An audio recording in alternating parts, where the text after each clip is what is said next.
Assalamualaikum warahmatullahi wabarakatuh.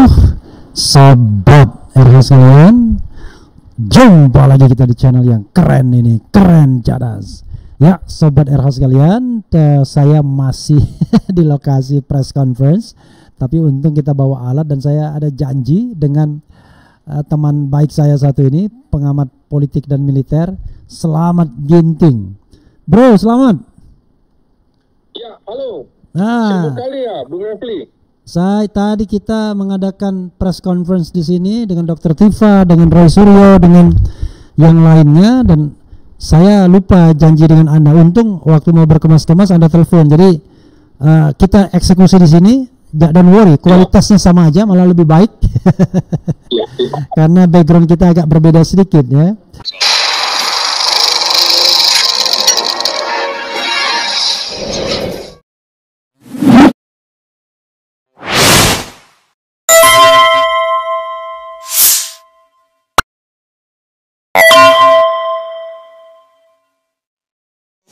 Backgroundnya.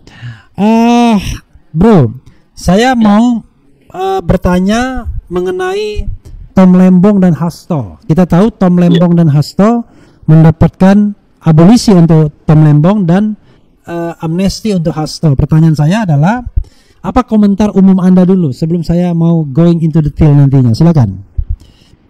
Ya, tentu saja amnesti dan abolisi ini menunjukkan bahwa presiden sebagai kepala negara bukan hanya memiliki fungsi eksekutif saja, tapi juga sekaligus punya fungsi legislatif dan yudikatif.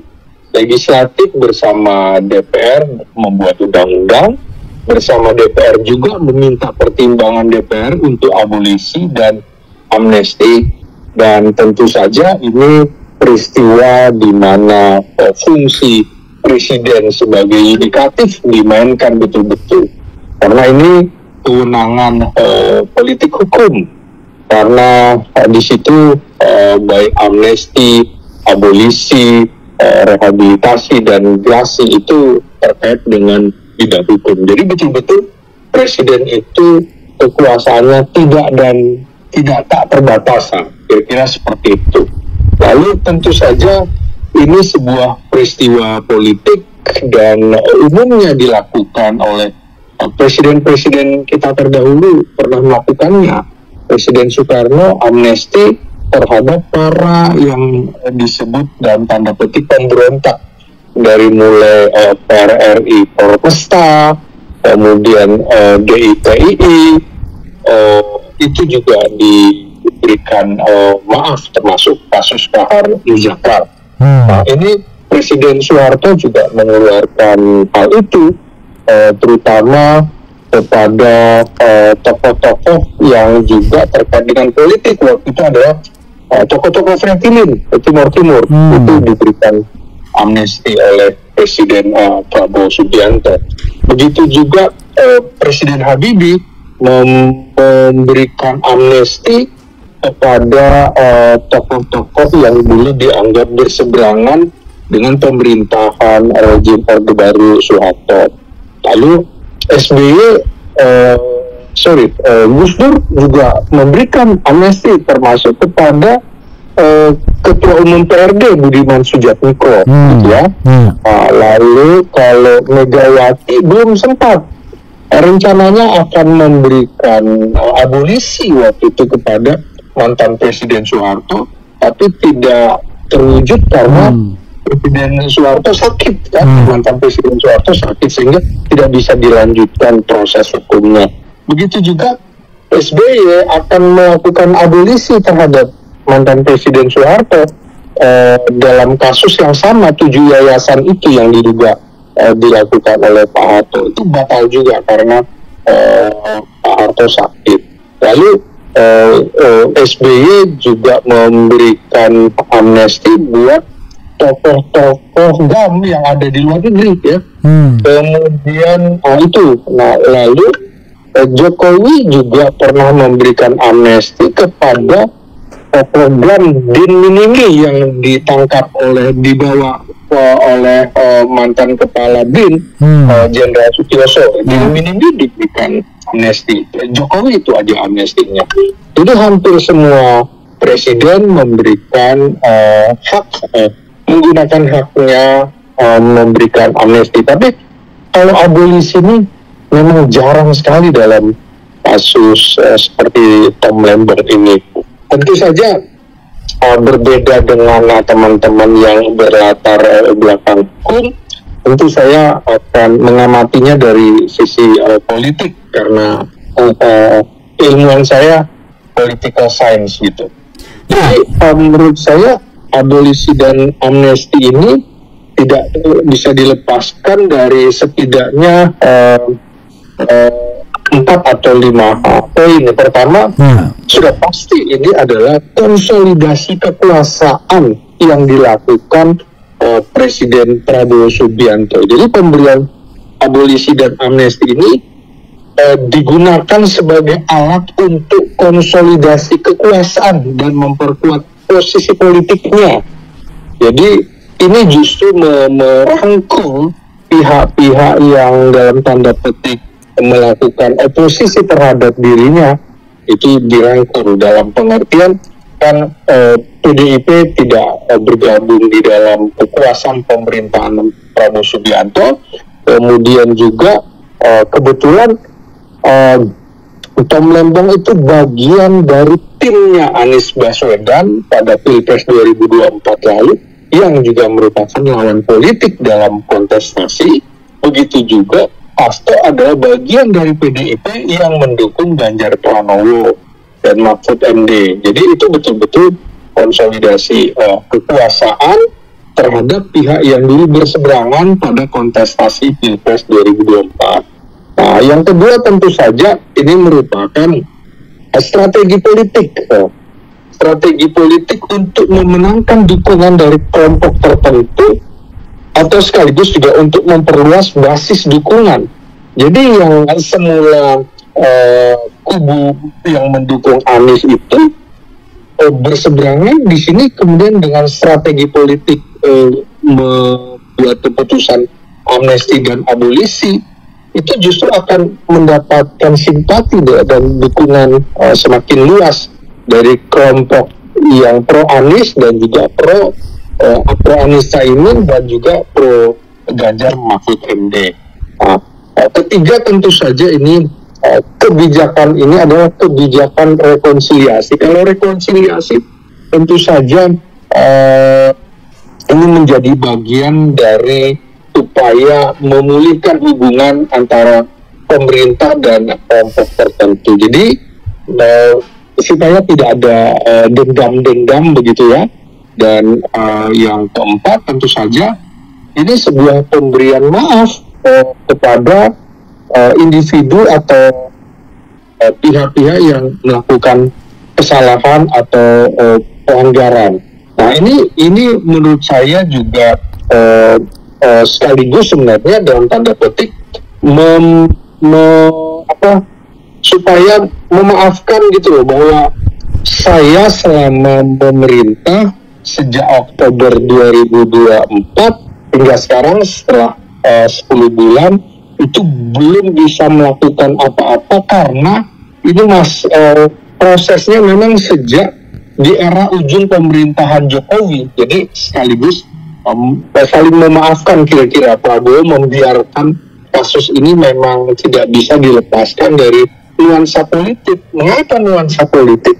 Ya karena kalau dalam kasus Tom Lembong itu, kalau kita belajar dasar-dasar hukum, kan tidak ada niat jahat yang tercermin dari perilakunya, bahkan bisa dibilang termasuk yang paling rendah apa yang telah dilakukan jumlah untuk melakukan impor gula itu dibanding dengan menteri-menteri perdagangan sebelum dan setelah Tom Lembong. Jadi bahkan tidak ada kerugian negara dan malah terjadi keuntungan terhadap negara. Kalau kasus Tom Lembong, saya kira para akademisi juga mendukung. Ya berbeda dalam kasus Hasto yang memang sudah dibuka oleh KPK, dia terbukti memberikan suap begitu ya. Kalau perintangannya kan dianggap tidak terbukti. Tapi kenapa ini politis? Karena seharusnya peristiwa ini adalah peristiwa 5 tahun yang lalu gitu ya. Pada saat PDIP dan Jokowi masih dalam bulan madu kekuasaan. Nah, tapi kan setelah pecah kongsi, baru Hasto dinyatakan sebagai tersangka. Jadi memang ada ketidakadilan karena juga banyak kasus yang lebih besar yang dilakukan lebih dari Hasto tapi dibiarkan, terutama menteri-menteri yang masuk di dalam pemerintahan Jokowi dan itu tersandra. Jadi nuansa politisnya dalam kasus ini, politisasi hukumnya besar sekali. Kira-kira begitu. Tentu saja yang kelima, ini keputusan kontroversi yang bisa menimbulkan kritik juga dari masyarakat karena dianggap tidak adil atau tidak sesuai dengan prinsip keadilan. Kalau bukan seorang Tom Lembong yang mendapatkan dukungan banyak dari masyarakat, termasuk kalangan akademisi, mungkin tidak seperti ini juga dia akan mendapatkan hadiah. Beda dengan orang yang tidak terkenal, tidak dikenal, tidak punya peran. Begitu juga dalam kasus Hasto, itu kan nuansa politiknya besar. Kalau bukan partai besar seperti PDIP, apalagi ada semacam pesan dari Megawati untuk mengistimewakan dalam tanda petik Hasto ini tercermin. Jadi kalau dalam kasus dengan Hasto itu bargaining politiknya itu kuat sekali, Bung. Jadi ini memang tidak bisa dipisahkan dari persoalan bargaining politik. Jadi dalam konteks politik, maka abolisi serta amnesti ini sering memang digunakan untuk mencapai tujuan-tujuan politik tertentu. Seperti tadi saya bilang, memperkuat posisi politik, memenangkan dukungan dari massa, kemudian memulihkan hubungan dengan kelompok tertentu. Namun itu tadi tetap saja menimbulkan kontroversi dan kritik jika dilakukan tidak dengan transparan dan adil, karena tidak dicantumkan alasannya apa gitu. Kan kita tidak pernah menerima informasi dari istana apa alasannya, tidak ada transparansi dan juga rasa keadilan. Kira-kira itu yang ditunggu oleh masyarakat dan kita tidak pernah melihat draftnya itu, Bung Refli, begitu kan? Iya. Oke, luar biasa Anda ya. Saya banyak terbantu. Tidak pernah banyak pertanyaan. Tapi tetap saja ada pertanyaan begini. Hasto ini orang dekat Jokowi. Tom Lembong juga pernah jadi orang dekat Jokowi. Iya. Mereka ini bisa dibilang dulu orang kepercayaan Jokowi nomor 1 kan? Jadi karena Hasto sekjen, ke Tom Lembong kepala BKPM dan Menteri Perdagangan. Tapi tiba-tiba seperti ada kode sama-sama dituntut 7 tahun oleh presiden yang ke-7 kan begitu. Lalu sama-sama divonis. Apa yang bisa Anda lihat kalau dikaitkan dengan selalu relasi kekuasaan antara Prabowo dan Jokowi? Apakah Prabowo semakin independen atau bagaimana kalau Anda lihat soal ini? Silakan.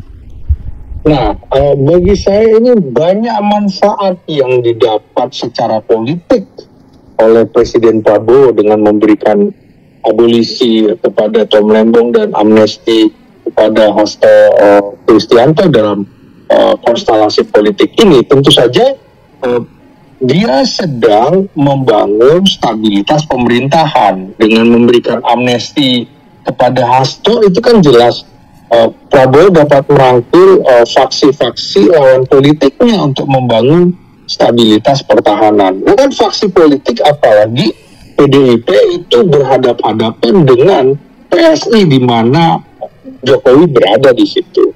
Kemudian di tengah gempuran bagaimana Indonesia terancam bangkrut pada 2030 karena utang-utang yang dilakukan oleh Presiden Jokowi menimbulkan ketidakpercayaan karena Prabowo dianggap masih menjadi bayang-bayang Jokowi, maka dengan keputusan ini justru akan menarik investor untuk meningkatkan kepercayaan internasional kepada pemerintahan Prabowo Subianto. Jadi ini sinyal juga kepada pasar global bahwa Indonesia ramah dan terhadap kaum aktivis, para reformis, dan juga investor, sehingga bisa meningkatkan kepercayaan internasional kepada Presiden Prabowo. Sekaligus juga sebenarnya mengukuhkan kekuasaan Presiden Prabowo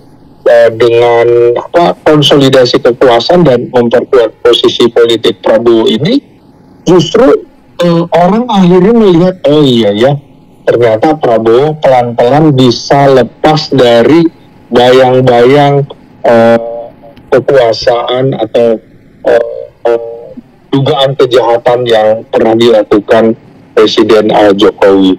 Dan ini tentu saja mendorong rekonsiliasi nasional. Ini malah bisa menyatukan kubunya Anies, kubunya PDIP, karena sekaligus pendinginan politik pasca Pilpres yang masih banyak belum move on begitu ya Bung, dengan tampilnya sosok Gibran di sebagai wakilnya Prabowo, itu kan juga membuat publik masih sebel banget gitu kan dengan Prabowo gitu kan. Nah ini juga sekaligus Prabowo mengirimkan pesan kepada publik bahwa dia berani membela orang yang punya karakter, punya integritas yang tinggi dan benar dalam mempertahankan prinsip keadilan seperti dalam kasus Tom Lembong. Jadi dia tahu bahwa Tom Lembong yang dulu dekat dengan Jokowi kemudian dilepaskan begitu aja oleh Jokowi, maka ini Prabowo dengan memaafkan dengan pemberian abolisi kepada Tom Lembong ini sekaligus menunjukkan bahwa Prabowo berani berhadap-hadapan, keputusannya, kebijakannya berbeda dengan keputusan Jokowi yang dalam tanda petik memenjarakan Tom Lembong itu. Jadi pemberian abolisi ini juga tentu saja membuat Prabowo menang banyak gitulah secara politik. Kira-kira begitu, Bung. Ya, sekarang kalau misalnya kita bicara tukar tambah ya, misalnya bahwa ada kesepakatan Megawati atau PDIP masuk ke dalam kabinet, atau barangkali dia jangka pendek tidak diganggu kepemimpinan PDIP, artinya partai PDIP ini tidak dicopet kan gitu. Karena kalau dicopet tiba-tiba Kumham menyetujui yang baru yang nyopet ya kan, namanya partai ini menjadi ribut. Dan ini kan semua Hasto bebas, kemudian Kongres PDIP, kemudian smooth ya kan. Dan apalagi tukar tambahnya menurut Anda sehingga nanti akan makin menguatkan bahwa PDIP in, Jokowi out. Apakah misalnya paketnya itu Kapolri harus diganti, atau Gibran akhirnya disetujui dimaksudkan walaupun tidak sekarang, mungkin 2 atau 3 tahun ke depan, dan kemudian ada skenario digantikan dengan Puan Maharani atau nama lainnya misalnya. Bisa Anda sebutkan barangkali tukar tambah lainnya tidak hanya sekedar Hasto bebas. Silakan. Oke, jadi amnesti untuk Hasto Kristianto yang bisa dibilang orang kesayangannya Megawati, karena dalam Kongres 2025 ini juga posisinya belum digantikan oleh yang lain, ya kan? Istimewa betul posisi Hasto, dan jarang seseorang mendapatkan kepercayaan sekjen 2 periode. Dia bahkan sebelum pertama kali itu juga menjadi PJ dulu, PJ sekjen. Jadi nyaris Hasto ini sekitar 11 tahunan atau hampir 12 tahun menjadi sekjen berikut dengan PJ-nya itu. Nah, tentu saja ini dapat dianggap sebagai upaya Presiden Prabowo Subianto membangun hubungan baik dengan PDIP, partai yang mempunyai sejarah panjang di Republik ini sejak dihitung dari 1927 gitu ya. Nah ini partai yang dipimpin Megawati ini juga tentu saja akan melihat bahwa ini sebuah tawaran. Keputusan itu adalah sebuah tawaran untuk memperkuat koalisi pemerintahan dan meningkatkan stabilitas politik. Buktinya setelah ada keputusan Presiden Prabowo terhadap Hasto Kristianto dengan pemberian amnesti, maka Megawati mendorong atau menganjurkan atau menyuruh partainya untuk mendukung pemerintahan Prabowo Subianto. Tapi tentu saja dalam konteks ini penting untuk memahami bahwa keputusan ini telah melalui proses konsultasi terlebih dahulu dengan DPR yang kebetulan dipimpin oleh Puan Maharani dan juga mengacu kepada Undang-Undang Dasar 45 serta Undang-Undang Darurat Nomor 11 Tahun 54. Nah, di sini kalau kita lihat PDIP sebagai partai pemenang pemilu 2024 memilih menjadi penyeimbang bukan oposisi bagi pemerintahan Prabowo. Tentu saja kalau kita melihat dari konteks konstelasi politik di Indonesia, PDIP tentu saja tidak bersedia menjadi oposisi yang seperti diharapkan pihak-pihak lain. Ini kan menjadi partai abu-abu. Dengan tidak menjadi oposisi, maka stabilitas politik diharapkan dapat terjaga karena PDIP sebagai partai pemenang pemilu memilih untuk bekerja sama dengan pemerintahan bukan menentangnya. Nah ini kemudian akan membuka semacam koalisi besar. Langkah PDIP ini membuka peluang terjadinya koalisi besar antara partai-partai politik utama. Partai politik utama itu kan bisa dibilang tiga besar, PDIP, Golkar, dan Gerindra. Sehingga ini akan meningkatkan efektivitas pemerintahan dan juga kalau kita lihat dengan kepastian Jokowi pada akhir Juli lalu hadir dan mendukung PSI, bisa dibilang bahwa form Jokowi di PSI, sehingga di situ malah lebih enak akan bagi Prabowo dalam membentuk koalisi besar antara partai-partai politik utama, dan di situ otomatis PSI yang dinakodai keluarga Jokowi itu tidak masuk di situ. Jadi secara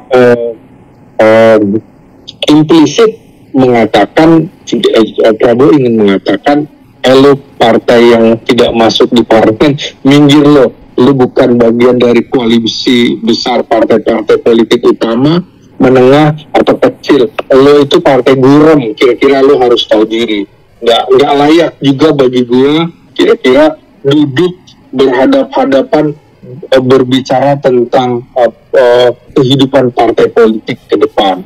Nah ini juga tentu saja pengawasan dan keseimbangan yang dilakukan oleh PDIP terhadap pemerintahan Prabowo Subianto sekaligus memastikan kebijakan yang akan dihasilkan oleh pemerintahan Prabowo tetap dikawal oleh PDIP harus merujuk pada kepentingan rakyat dan juga persatuan nasional lebih besar. Ini juga menurut saya pragmatisme politik yang sama-sama dilakukan oleh Prabowo dan juga oleh Megawati. Mengapa? Karena sikap PDIP ini juga menurut saya jelas-jelas ini pragmatisme politik, di mana dia sebagai partai besar berusaha juga mencari cara untuk bisa memaksimalkan pengaruhnya di dalam pemerintahan tanpa harus menjadi bagian dari koalisi pemerintahan secara langsung. Sehingga kader-kadernya di daerah juga akan, terutama di DPRD provinsi maupun DPRD kabupaten dan kota, otomatis Sakmina Watona apa yang digariskan oleh Megawati.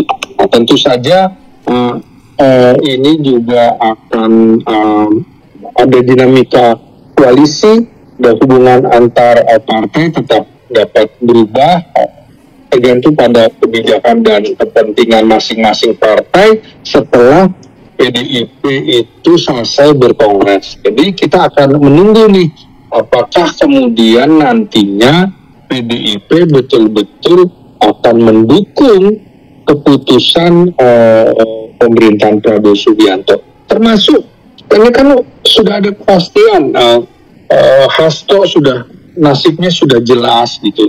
Nah, sehingga dalam jangka panjang peran PDIP itu menjadi sangat signifikan terutama di parlemen apabila memang usulan tentang pemakzulan Gibran yang Anda tanyakan kepada saya itu berlanjut. Nah, disinilah kira-kira Prabowo juga bisa meminta kembali, gue udah kasih ke lo kasih juga ke gue, kan kira-kira begitu.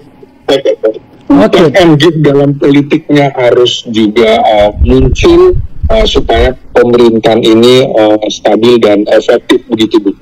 Ya, ini pertanyaan terakhir sebelum Anda repot dan closing statement ya.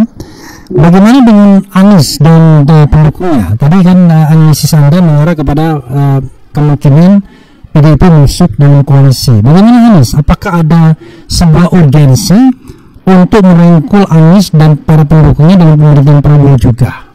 Atau sebaliknya barangkali bukan saatnya karena dia juga tidak memiliki kekuatan yang real, bahkan lebih real Jokowi dengan PSI kata Bung Anies dengan gerakan rakyatnya yang belum dari partai politik. Silakan Bung.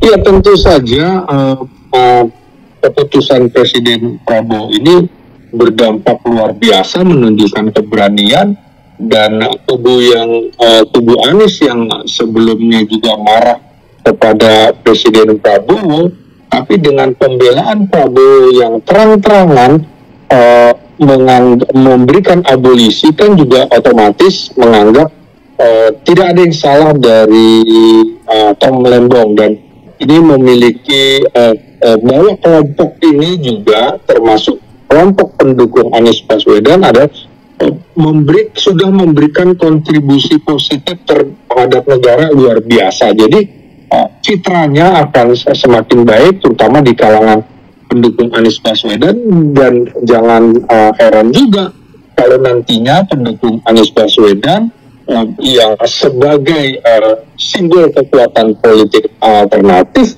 bisa saja di dalam reshuffle kabinet nanti akan mendapatkan tawaran untuk menggantikan posisi-posisi orang yang selama ini bagian dari koalisinya Jokowi, menteri-menteri yang koalisi dengan Jokowi. Jadi bukan tidak mungkin Anies Baswedan juga akan ditawarkan oleh Prabowo untuk masuk ke dalam kabinet. Soal Anies mau atau tidak itu lain soal. Paling tidak kan Prabowo jelas dalam kasus ini menunjukkan bahwa dia seperti Nelson Mandela mengutamakan persatuan kesatuan bangsa. Ya, lupakanlah kontestasi Pilpres, Anda bisa masuk di dalam pemerintahan, sama-sama mengelola pemerintahan dan kenegaraan. Ini justru sekaligus memotong pengaruh kuat Jokowi perlahan-lahan, walaupun memang kita tidak bisa berharap terlalu banyak bahwa kelompok pendukung Jokowi akan dienyahkan begitu saja. Enggak, Prabowo tentu akan menyatukan, ini rekonsiliasi nasional yang juga akan dilakukan. Maka dalam kasus dugaan ijazah palsu juga publik sesungguhnya menginginkan bahwa pengadilan itu harus transparan. Kalaupun Jokowi bersalah, nanti bisa diberikan semacam abolisi atau amnesti. Dan terakhir tentu saja sebagai closing statement, saya ingin mengatakan bahwa tentu pragmatisme politik itu masih begitu menonjol di dalam dinamika politik di Indonesia, di mana partai-partai politik juga mencari dengan jalan berbagai cara untuk memaksimalkan pengaruhnya di dalam pemerintahan, dan tetap semuanya ingin menjadi bagian dari koalisi pemerintahan secara langsung. Dan pola ini kan sebenarnya Golkar yang selalu memberi contoh. Jadi partai politik itu alat untuk mencapai kekuasaan. Jadi apapun ya dia harus masuk di dalam pemerintahan. Jadi ya kira-kira seperti itu, Bung. Dengan pengaruh Jokowi menurut saya juga perlahan-lahan akan tergerus, karena keseimbangan yang dilakukan oleh PDIP itu secara implisit sebenarnya menawarkan diri untuk masuk di dalam pemerintahan, tapi dengan bahasa yang kira-kira ya bahasa politis lah. Nah, sementara posisi PSI menurut saya juga harus menyesuaikan, mau tidak mau harus menyesuaikan dengan dinamika politik yang terbaru ini. Dan kita tahu bahwa PDIP tentu akan memiliki posisi yang semakin kuat di dalam pemerintahan Prabowo Subianto, sehingga posisi penyeimbang PDIP ini diharapkan juga bukan hanya untuk tujuan kepuasan belaka, tapi untuk ikut bermain di dalam memajukan persatuan dan kesatuan nasional dan menciptakan pemerintahan yang lebih stabil dan efektif untuk kepentingan rakyat. Itu harus menjadi prioritas, seperti juga yang dikemukakan oleh Ketua Umum PDIP dalam penutupan kongresnya. Begitu, Bung Raffi Harun. Luar biasa Anda ya, seperti saya mendengarkan pemaparan makalah yang sudah Anda siapkan.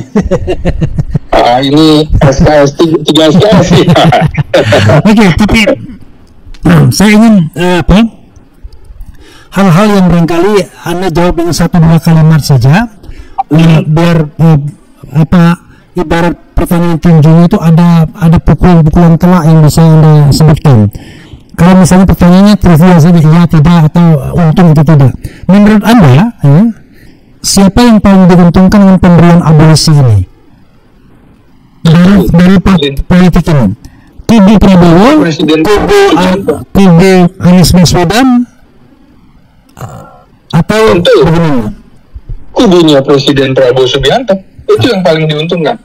Dia yang paling diuntungkan. Mana yang diuntungkan dalam pemberian amnesti kepada Hasto Kristianto? Lagi-lagi Presiden Prabowo yang paling diuntungkan. Kubu mana yang paling tidak diuntungkan dalam pemberian baik abolisi maupun amnesti? Justru kubu mantan Presiden Jokowi itu. Apakah Anda melihat tanda-tanda bahwa Prabowo akan makin menjauh dengan Jokowi dengan pemberian amnesti dan abolisi ini? Perlahan-lahan tapi pasti. Apakah Anda akan melihat bahwa PDIP akan mendekat dan bahkan masuk kabinet? Ya, tentu ini langkah awal seperti membangun sebuah jembatan untuk masuk dalam koalisi pemerintahan. Apakah Anda melihat juga bahwa Anies akhirnya lari dan kemudian gabung dengan kabinet Prabowo sebagai sebuah langkah strategis untuk kontestasi ke depan? Ya, tidak ada kawan dan lawan di dalam politik selain kepentingan politik itu sendiri. Jadi sangat mungkin Anies ataupun pendukungnya akan masuk di dalam pemerintahan. Gitu. Oke, terima kasih Bro. Siap. Mudah-mudahan apa yang disampaikan didengar oleh siapapun dan bermanfaat ya. Terima kasih. Assalamualaikum warahmatullahi wabarakatuh. Waalaikumsalam warahmatullahi wabarakatuh. Ya, saudara sekalian, dengan selamat ginting ya. Sengaja saya kasih pukulan-pukulan terakhir biar sobat era sekalian bisa menangkap secara lebih keras dan jelas apa yang dikatakan selamat ginting. Yang jelas, pemberian amnesti ini lebih menguntungkan Prabowo ketimbang PDIP. Yang jelas, pemberian abolisi ini lebih menguntungkan bahwa PDIP akan masuk dalam pemerintahan Prabowo.